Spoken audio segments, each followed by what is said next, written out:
CM Chandrababu Naidu అధ్యక్షతన కలెక్టర్ల conference కొనసాగుతోంది. ప్రస్తుతం చంద్రబాబు మాట్లాడుతున్నారు. లైవ్ లో వీక్షిద్దాం. పర్మనెంట్ బిల్డింగ్ వస్తుంది, డైనమిక్ గా కూడా తయారు చేసే బాధ్యత తీసుకొస్తున్నాం. ఆల్ కలెక్టర్స్ అక్కడి నుంచి శ్రీకాకుళం నుంచి ఇచ్చాపురం నుంచి నెల్లూరు వరకు డబుల్ లేన్ అంటే 4 లేన్ ట్రాక్ రావాలి. ఇక్కడ 4 లేన్ ట్రాక్ వచ్చినప్పుడు మళ్లీ మిమ్మల్ని ఒకటే కోరుతున్నాను నేను మిమ్మల్ని అందరినీ. 4 లేన్ ట్రాక్ వచ్చినప్పుడు railway stations, railway land, ports, road ఇవన్నీ అనుసంధానం చేసి economic activity, economic townships create చేసే పరిస్థితి రావాలి. మనం ఎక్కడి నుంచైనా ట్రైన్స్ రావడం ఫాస్ట్ ట్రాక్ లో వచ్చే పరిస్థితి వస్తుంది. ఇంకా రైల్వే ఇది కూడా ఏదైతే మనం వాటి కాల్ గూడ్స్ అన్ని కూడా ఈజీగా ట్రాన్స్పోర్ట్ అయ్యే పరిస్థితి వస్తుంది. కార్గో కూడా చాలా ఈజీగా ట్రాన్స్పోర్ట్ అయ్యే పరిస్థితి వస్తుంది. దీన్ని మీరు ప్రాపర్ గా ప్లాన్ చేసుకోవాల్సిన అవసరం ఉంది. ఇంకొక పక్కన కొత్తగా 2 రైలు జిల్లాలు ఏర్పాటు చేశాం. 1,00,000 మంది మహిళా పారిశ్రామికవేత్తలు. ఈ సంవత్సరం మరో 5 లక్షలకు శ్రీకారం చుట్టాం. 1000 కోట్లతో క్వారియర్ ఏసీ పరిశ్రమ శ్రీశక్తులు నిన్న శంకుస్థాపన చేశారు.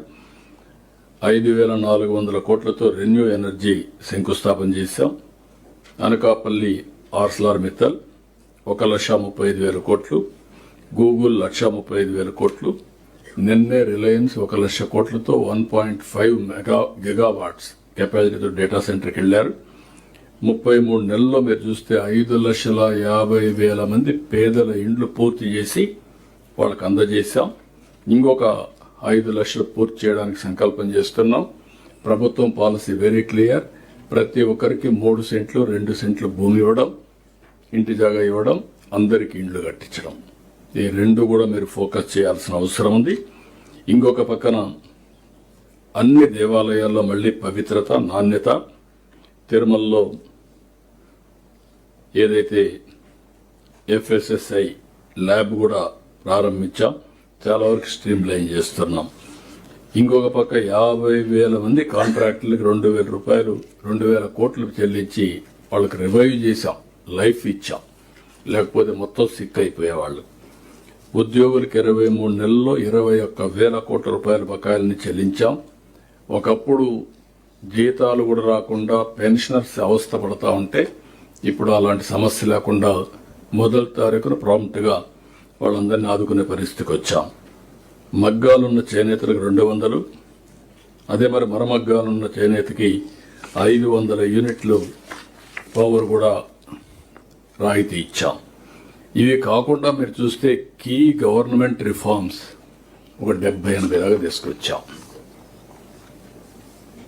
ఎప్పుడైతే ఈ రిఫార్మ్స్ తీసుకొచ్చామో ఫైనాన్స్ డిపార్ట్మెంట్కి ఇప్పుడు వెల్త్ కనపడదు, కానీ రెవెన్యూ స్లోగా ఇంక్రీజ్ అవుతుంది. డీప్ క్రైసిస్ లో ఉన్నాం. చెప్పిన మాట నిలబెట్టుకుంటేనే ట్రస్ట్ ఫ్యాక్టర్ ఉంటుంది. చెప్పిన మాట నిలబెట్టుకోవాలంటే చాలా ఎక్స్ట్రా ఎఫర్ట్ కూడా పెట్టాల్సి వస్తుంది. ఇక్కడ మిమ్మల్ని కోరేది నేను, ప్రొడక్టివిటీ పెరగాలి. మీరు ఖర్చు పెట్టే మనీ మోర్ ఎఫెక్టివ్ గా మీరు ఖర్చు పెట్టే పరిస్థితి ఉండాలి. ఒక ప్రాజెక్ట్ 50 కోట్లు ఖర్చు పెట్టాం. ఇప్పుడే ఫైనాన్స్ మినిస్టర్ చెప్పాడు. 5 కోట్లు ఖర్చు పెడితే ఈరోజు రిజల్ట్స్ వస్తాయి. అట్ట కాకుండా 50 ప్రాజెక్టులు ఉంటే 50కి 1 కోటి 50 లక్షలు ఖర్చు పెట్టి ఇంకొక 50 ఏళ్లు చేస్తే ఫలితాలు రావు.